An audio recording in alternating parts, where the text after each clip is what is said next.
Bismillahirrahmanirrahim. Assalamualaikum warahmatullahi wabarakatuh. Allahumma sholli ala sayyidina Muhammad wa ala sayyidina Muhammad. Jumat Agung, pagi yang cerah ya. Semoga hati kita semua cerah. Semoga kita semua sehat, karena sehat adalah sesuatu yang sangat, sesuatu yang amat, sesuatu yang sungguh-sungguh berharga dalam kehidupan kita. Hanya karena terganggu kesehatan itu semuanya bisa menjadi terganggu. Dan alhamdulillah kita semua sehat, sehingga ngaji kita dalam rubrik Mampir Ngombe bersama Gus Betik ya, produk kajian Ojo Gelo, bisa kita ikuti seperti yang apa sudah kita katakan, dirancang dengan ya seperti bincang santai begitulah. Nggak terlalu masuk ke sistem-sistem penyelidikan tentang teks-teks suci ya.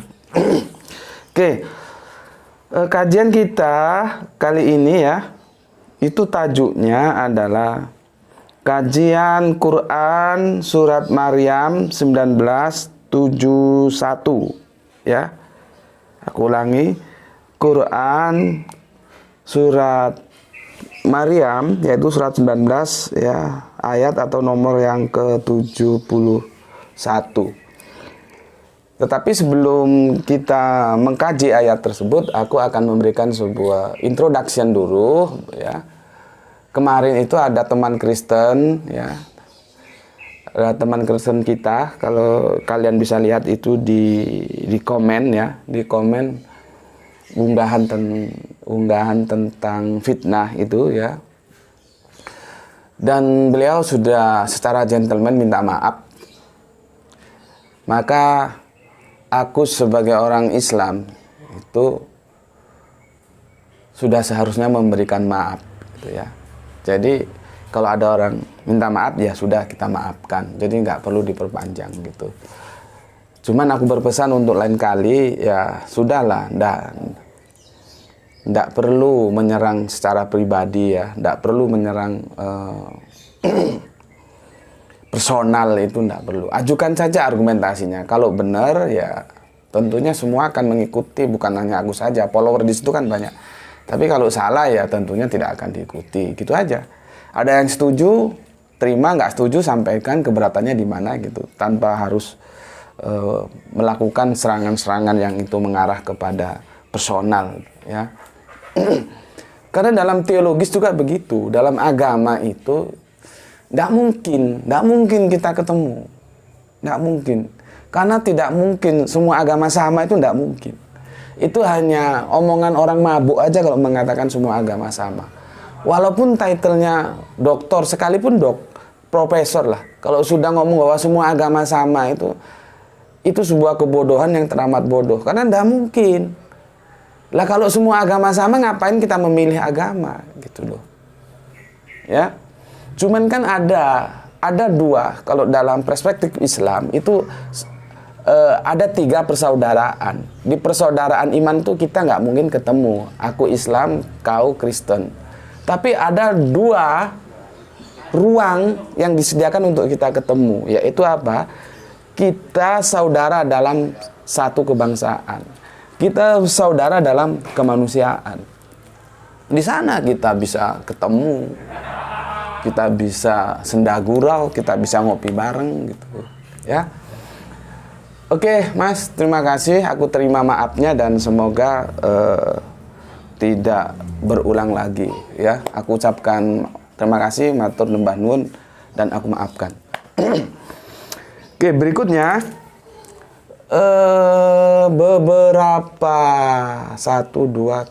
sekitar 2 atau 3 hari kemarin, di unggahan yang 3 hari kemarin ya, itu ada komen bagus dari saudara Kristen kita ya, yang dia setuju bagaimana aku cara menganalisa, jadi bisa dipertanggungjawabkan ya, ditulis di papan, ayat ini, pasal ini, bunyinya itu begini, pendapatku ini begini, kalau Anda punya pendapat lain silahkan ajukan pendapat gitu ya. Dan beliaunya setuju. Cuman ada suatu pertanyaan yang menggelitik. Dan itu memang harus dijawab begitu. Pertanyaannya begini. Gus Beti, bagaimana seandainya teman-teman Kristen itu mengupas Al-Quran sebagaimana Anda mengupas Bible? Nah, itu kan sorry, minum dulu. Kopi pagi ini. Bismillahirrahmanirrahim. Itu kan sesuatu yang sangat menarik ya. Sebuah pertanyaan, Gus Beti, bagaimana apabila teman-teman Kristen mengupas Al-Quran sebagaimana Anda mengupas Bible, khususnya yang mereka anggap tuh ya Perjanjian Baru itu ya. Maka aku jawab begini dulu. Dulu waktu masih aku di SMA dulu ya, seolah-olah ilmu eksak dan ilmu sosial itu diametral yang tidak ketemu dan saling terpisah. Dan kesombongan itu dimiliki oleh anak-anak eksak ya. Seolah-olah kalau dia eksak, dia di atas angin dari anak-anak sosial ya. Sehingga kami dulu kalau cari pacar itu dari putri-putri anak-anak sosial itu ya tidak terlalu sulit gitu ya. Karena anggapannya begitu. Yang putri-putri itu suka kalau dapat pacar laki-laki dari anak-anak eksak gitu ya. Yang putri-putri yang jurusan sosial itu. Sebetulnya itu kan sebuah paradigma yang salah. Karena apa? Ilmu itu tidak ada yang satu lebih hebat dari yang lain. Ilmu itu saling terkait ya. Dan saling mempengaruhi. Baik itu ilmu eksak maupun ilmu sosial. Nanti ilmu sosial berujung kepada budaya, ilmu eksak itu science and teknologi.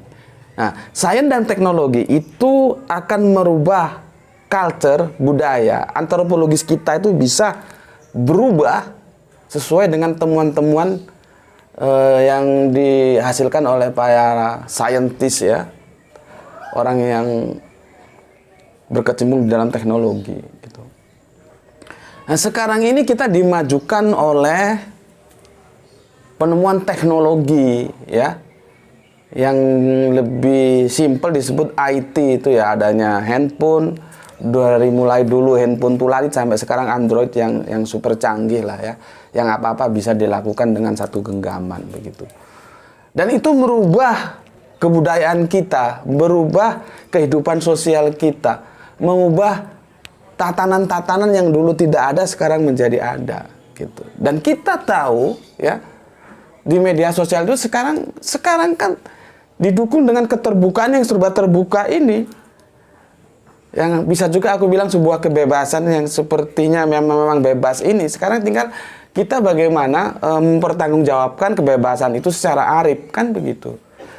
Jadi pertanyaan saudara Kristenku sebetulnya itu tidak perlu aku jawab. Karena apa? Bukankah teman-teman Kristen juga telah melakukan ya seperti apa yang telah aku lakukan terhadap Bible gitu loh. Sekarang sudah sama ini ya. Kristen memberikan pandangan-pandangannya terhadap Al-Quran ya. Itu di WA, di Facebook, di YouTube itu kan terhampar dan banyak sekali kita temukan. Jadi kalau Anda mengatakan, Gus Beti, bagaimana kalau teman-teman Kristen itu membedah Al-Quran sebagaimana Anda membedah Bible ya, maka jawabanku tidak ada masalah.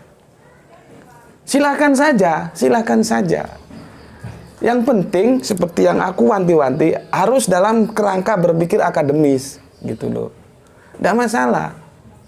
Karena di sana nanti kita bisa ketemu. Kenapa kita ketemu? Karena ada perbedaan. Perbedaan itu kita dialogkan. Kenapa pandanganku begini, kenapa pandanganmu begitu. Jadi tidak apa-apa, tidak masalah itu. Yang tidak boleh itu kalau saling menghujat, saling merendahkan, ya, saling menistakan, itu tidak boleh. Makanya kajian-kajian Gus Bekti itu selalu aku wanti-wanti ya, produk Omah Ngaji Ojo Gelo itu harus dibingkai dalam kerangka akademis. Ringnya itu ada ring akademis. Di sana kita bebas bicara, ya, sehingga tidak ada yang terluka. Nah, kalau Anda tidak setuju, sampaikan ketidaksetujuan Anda terhadap bagaimana cara saya membedah Bible. Pasti saya tanggapi kalau itu diajukan secara baik, ya. Begitu juga nanti kalau teman-teman Kristen membedah Al-Quran, silahkan, dan itu kan sudah dilakukan.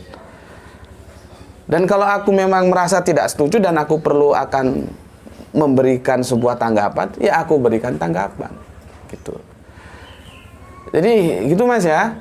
Terima kasih atas komennya. Jadi tidak ada masalah.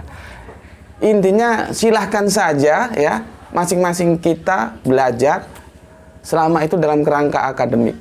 Yang Kristen mau belajar Al-Quran, monggo. Yang Islam mau belajar Bible juga, monggo-monggo saja gitu. Tetapi kalau dalam sudut pandang teologis memang beda. Kalau Islam belajar Bible itu ada landasan teologisnya karena kami mengimani semua kitab.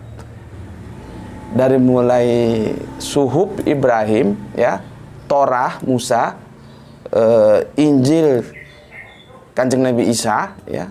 Jadi Kanjeng Nabi Ibrahim kan tuh ada Suhuf tuh, Kanjeng Nabi Musa ada Torah, Kanjeng Nabi Isa ada Injil, Kanjeng Nabi Muhammad ada Al-Quran. Itu semua kami imani. Terlepas nanti Injil yang mana itu kan, ya itu perdebatannya di sana. Tapi secara dasar fundamental berpikir teologisnya kami mengimani. Jadi kalau kami membicarakan kitab-kitab yang terdahulu, itu sesuatu yang sangat mendasar, yang boleh gitu loh. Karena di Al-Quran juga disebutkan ya, bahwa Al-Quran ini bukan kitab satu-satunya, bukan. Kitabullah itu ada sebelum Al-Quran. Al-Quran ini penyempurna dari kitab-kitab yang terdahulu, begitu. Jadi ya landasan teologisnya sangat kuat, ada, boleh. Justru kalau kami dilarang, loh ngapain dilarang, orang kami juga mengimani, gitu loh. Nah justru sebaliknya, aku nggak tahu bagaimana kalau teman-teman Kristen membicarakan Al-Quran, sedangkan Anda tentunya tidak mengimani Al-Quran sebagaimana kami mengimani Bible, gitu, ya. Oke, sekarang kita akan membahas seperti judul yang telah aku sampaikan, ya. Ini Mas, contohnya ya, bahwa teman-teman Kristen juga sudah melakukan ya tinjauan-tinjauannya atau katakanlah tanggapannya terhadap Al-Quran dengan mengutip satu ayat yang itu sudah tersebar di seluruh media sosial ya, baik di Facebook, di YouTube, itu sudah tersebar. Ini contoh bahwa teman-teman Kristen pun telah melakukan bagaimana cara pandang mereka terhadap Al-Quran, gitu ya. Nggak apa-apa, dan aku akan membenarkan karena cara pandangnya salah. Ini kalau ada noise, ada musik, ada sepeda motor, ya nggak apa-apa ya, dimaklumi aja karena ini juga bukan studio. ya, dimaklumi saja, anggap saja itu sebagai pernik-perniknya aja. Oke, begini,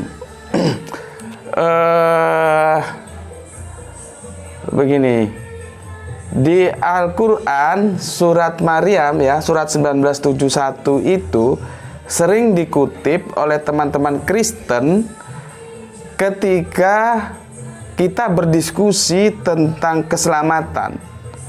Biasanya teman-teman Kristen mengatakan bahwa kami dijamin masuk surga, begitu ya. Jadi teman-teman Kristen mengatakan bahwa kami dijamin masuk surga, sedangkan menurut mereka orang Islam itu dijamin masuk neraka. Nah, untuk mendukung pendapatnya itu, teman-teman Kristen mengutip Quran surat 19 ya, surat Maryam itu nomor yang 71. Begini, dan tidak ada seorang pun daripadamu melainkan mendatangi neraka itu Hal itu bagi Tuhanmu adalah sesuatu kemestian yang sudah ditetapkan. Gitu. Jadi ini sebuah ketetapan yang menurut teman-teman Kristen, orang Islam itu sudah ditetapkan masuk neraka, gitu ya. Sedangkan orang-orang Kristen ya dijamin masuk surga, gitu. Ini sudah bertebaran, Mas. Ini teman-teman Kristen yang Mas tadi tanya supaya tahu ya. Ini sebagai bukti bahwa teman-teman Kristen pun sudah melakukan apa yang dia lakukan terhadap Al-Quran sebagaimana aku melakukannya terhadap Bible. Nah, sekarang tugas kita masing-masing untuk meluruskan. Kalau ada yang salah tanggapanku tentang Bible, Anda luruskan. Kalau Anda salah tanggapan Anda tentang Al-Quran, aku sebagai Islam, aku luruskan. Nah, seperti sekarang ini, aku akan meluruskan. Pertama, cara pandang seperti itu adalah sebuah kesalahan karena dia mengutip satu ayat saja, cepret, di copy paste, dan dia tidak melihat bagaimana introduction, bagaimana jalinan alat ayat pendukungnya, sehingga kesimpulan yang dia tarik bahwa orang Islam itu pasti masuk neraka semua menjadi sebuah ketetapan yang pasti dengan membidik Quran surat Maryam, yaitu surat 1971, itu adalah sesuatu yang salah. Karena apa? Anda terlalu gegabah, tidak membaca seluruh ayat. Jadi dia tidak holistik. Anda parsial, Anda potong, dan Anda simpulkan seperti itu. Nah, sekarang tugas aku untuk membenarkan itu. Semoga Anda bisa menjadi mengerti dan paham bagaimana sebetulnya ayat itu. Oke ya.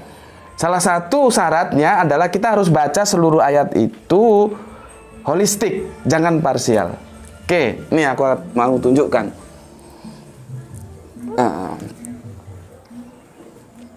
Bismillahirrahmanirrahim. Lihat ya, perikopnya lihat. Ini adalah bercerita tentang ini.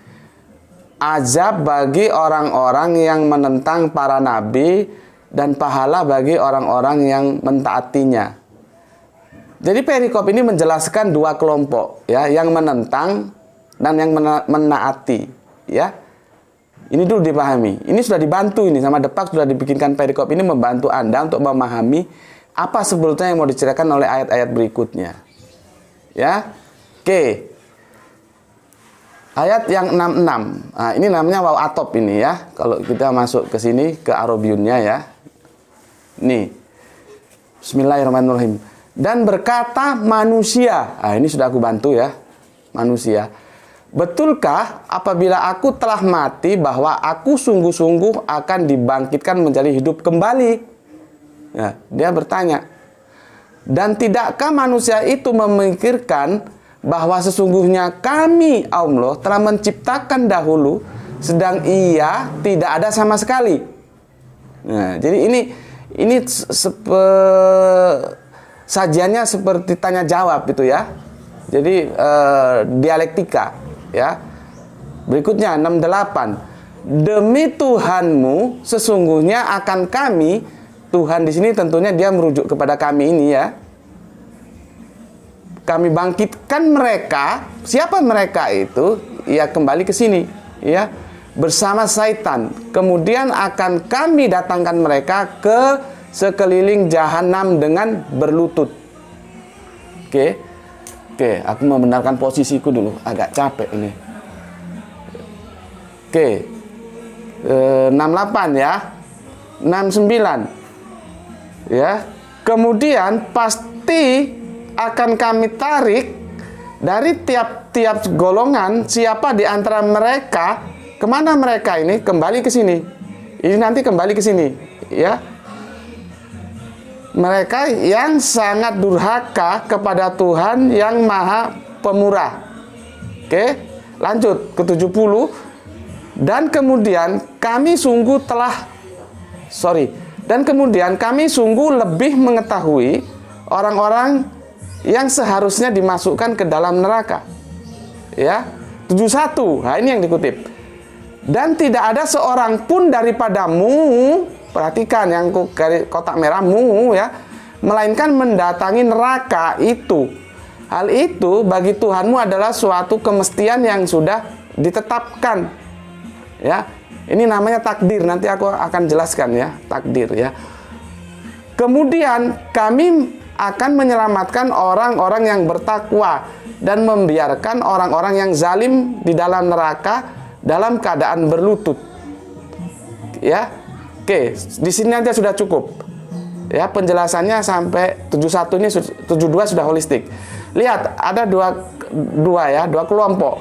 Yang satunya masuk neraka, yang satunya diselamatkan. Oke, kembali ke sini. Siapa yang masuk neraka? Mereka yang menentang. Siapa yang diselamatkan? Mereka yang mentaati. Oke, pemahaman kedua, Anda harus paham. Ini domir kum, ini kemana larinya? Ya, dan tidak ada seorang daripada mu, ini kalau kita ke Arabiunnya agak kecil ini, kum ini ya, ini kemana? Kalau Anda tidak paham ini, maka repot. Ya, maka Anda tarik ke atas, ini ada waw atop, dia ini merujuk kepada ini loh, manusia ini loh. Manusia yang mana ini? Manusia yang mana ini? Perhatikan, kan ada dua kelompok ini. Inilah manusia-manusia yang menentang, ya, yang menentang, ya, para nabi, ya. Ini sudah jelas porikopnya. Ajab bagi mereka orang-orang yang menentang para nabi dan pahala bagi orang-orang yang mentaatinya. Ini orang-orang yang menentang. Jadi kum ya, betul kum. Yang kita terima sebagai terjemahannya mu di sini, daripadamu, itu orang yang menentang para nabi, bukan orang Islam. Gitu loh. Oke, mumpung aku ingat, kemestian itu adalah sebuah kepastian. Kepastian itu maksudnya begini, kalau orang menentang, itu ya pasti neraka, itu sudah ditetapkan. Nggak ada orang menentang terus diselamatkan, nggak ada. Yang diselamatkan ini adalah orang-orang yang mentaati. Begitu, ya. Itu sudah kepastian. Oke? Sudah ya? Sudah jelas ya? Jadi kesalahan teman-teman Kristen ketika merujuk domir kum atau domir mu-nya ini kemana? Nah, menurut teman-teman Kristen, mereka merujuk bahwa ini adalah orang-orang Islam, padahal tidak. Ya, kembalikan teksnya ke sini. Ini manusia-manusia yang menentang, ya. Oke. Di situ aku sudah jelaskan, ya. Semoga bisa dipahami penjelasannya, ya. Dan aku jelaskan sekali lagi supaya lebih paham lagi kalian. Yang dimaksud kemestian dan yang dimaksud takdir, ya, itu begini loh. Allah membuat sebuah kepastian. Jadi takdir itu kepastian. Kalau kamu menentang, itu pasti kamu masuk neraka. Tidak ada ciptanya kamu menentang diselamatkan masuk surga, tidak ada. Itu loh. Sebaliknya, takdir itu kalau kamu menaati, kamu diselamatkan masuk surga. Itu pasti, kepastian. Itu takdir sudah. Itu tidak akan berubah sampai kiamat nanti. Takdir itu nggak akan berubah. Sampai nanti engkau mati dan kiamat dibangkitkan kembali. Itu tidak akan berubah. Ya, karena sudah menjadi ketetapan yang kita sebut dengan takdir. Ya. Oke, dari situ semoga teman-teman Kristen sekarang menjadi paham dan mengerti bahwa Quran surat Maryam 19 ya, nomor 71 itu bukan berarti bahwa semua orang Islam masuk neraka ya, karena konteksnya domirmu itu larinya itu adalah kepada mereka yang menentang para nabi. Tentunya kami bukanlah orang-orang yang menentang para nabi, tetapi kami umat Islam adalah orang-orang yang mentaati para nabi. Itu ya penjelasan dari aku sebagai menu kita pagi ini dalam rubrik mampir ngombe. Oke, hari ini hari Jumat, selamat menjalankan sholat Jumat berjamaah. Itu dari aku. Assalamualaikum warahmatullahi wabarakatuh.